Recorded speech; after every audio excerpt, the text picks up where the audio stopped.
10ഓളം സ്ഥാനാർത്ഥികൾ മാറ്റുരയ്ക്കുന്ന ഒരു മണ്ഡലം എന്നുകൂടി നമുക്ക് നിലമ്പൂരിനെ ചേർത്ത് വെക്കാം.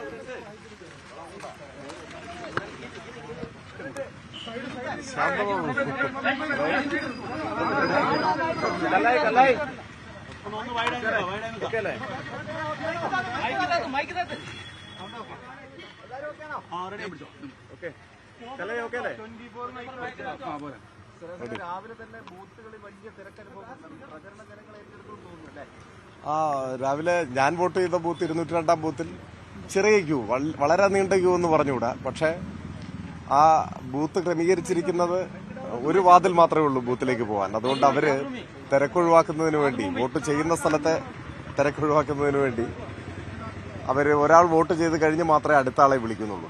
അതുകൊണ്ട് സാവധാനത്തിലാണ് അവിടെ വോട്ടിംഗ് പ്രക്രിയ നടക്കുന്നത്. അതുകൊണ്ടാണ് അവിടെ ചെറിയ ക്യൂ വന്നത്. മറ്റു ചില ബൂത്തുകളിൽ ക്യൂ ഇല്ല, ആളുകൾ വന്ന് വോട്ട് ചെയ്യാൻ കഴിയുന്ന സാഹചര്യമുണ്ട്.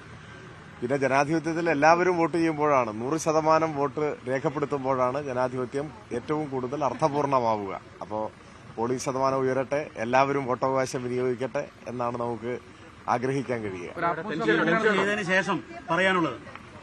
ഇല്ല, വോട്ട് രേഖപ്പെടുത്തി എല്ലാവരോടും വോട്ട് ചെയ്യുക എന്നാണ് പറയാനുള്ളത്. ആർക്ക് വോട്ട് ചെയ്യുന്നു എന്നൊക്കെ ഉള്ളത് പിന്നീട് വരുന്നൊരു കാര്യമാണ്. എല്ലാവരും വോട്ട് ചെയ്യുക.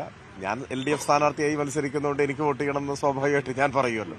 പക്ഷെ വോട്ടവകാശം വിനിയോഗിക്കുക എന്നത് വളരെ പ്രധാനപ്പെട്ട ഒരു കാര്യമാണ് നമ്മുടെ ഒരു സാമൂഹ്യ വ്യവസ്ഥയിൽ. അതുകൊണ്ട് എല്ലാവരും വോട്ടവകാശം വിനിയോഗിക്കണം എന്നാണ് എനിക്ക് അഭ്യർത്ഥിക്കാനുള്ളത്. ഒരു ഘട്ടത്തിലും ആശങ്ക തോന്നിയിട്ടില്ല, പിന്നല്ലേ തെരഞ്ഞെടുപ്പിന്റെ മുമ്പിൽ ആശങ്ക തോന്നുന്നു. നല്ല ആത്മവിശ്വാസമുണ്ട്. അത് വ്യക്തിപരമായിട്ടുള്ളൊരു ആത്മവിശ്വാസം മാത്രമല്ല, ഈ നാട് പകർന്നു നൽകിയ ആത്മവിശ്വാസമാണ്. അത് ഇടതുമുന്നണി പ്രവർത്തകർക്കാകെ ആത്മവിശ്വാസമുണ്ട്. ഓരോ ദിവസം കഴിയും തോറും, തെരഞ്ഞെടുപ്പ് പ്രഖ്യാപിച്ച് ഓരോ ദിനം കഴിയും തോറും ആ ആത്മവിശ്വാസം വർദ്ധിച്ചു വരികയാണ് ചെയ്തത്. വർദ്ധിച്ചു വരുന്ന അനുഭവമാണ് ഉണ്ടായത്.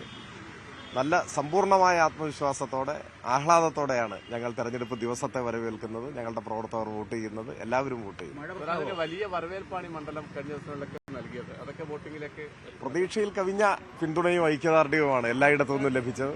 അത് ഈ തെരഞ്ഞെടുപ്പ് മണിക്കൂറുകളിലും വരെ, അതായത് ഏതെങ്കിലും ഒരു സമയത്ത് അതിൽ നിന്ന് പുറകോട്ട് പോയിട്ടില്ല.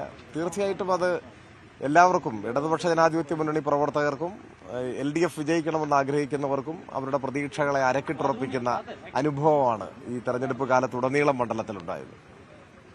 Okay, ready.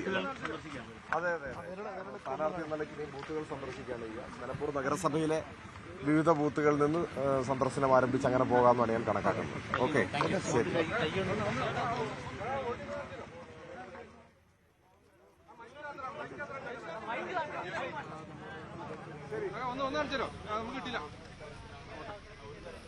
ഈ മാസം 23-ന് വോട്ടെണ്ണൽ നടക്കുമ്പോൾ ഈ അവകാശവാദങ്ങൾക്കൊക്കെ എത്രത്തോളം പ്രസക്തി ഉണ്ടാകും, എത്ര കൃത്യമാകുമെന്നൊക്കെ നമുക്ക് കാത്തിരുന്ന് കാണേണ്ടി വരും. ഏതായാലും വലിയ പോരാട്ടമാണ് നിലമ്പൂരിൽ നടക്കുന്നത് എന്ന കാര്യത്തിൽ സംശയമില്ല. നമ്മുടെ പ്രധാനപ്പെട്ട റിപ്പോർട്ടർമാർ എല്ലാ കേന്ദ്രങ്ങളിലുമുണ്ട്, സ്ഥാനാർത്ഥികൾക്കൊപ്പമുണ്ട്. ആര്യാടൻ ഷൗക്കത്ത് അല്പസമയത്തിനകം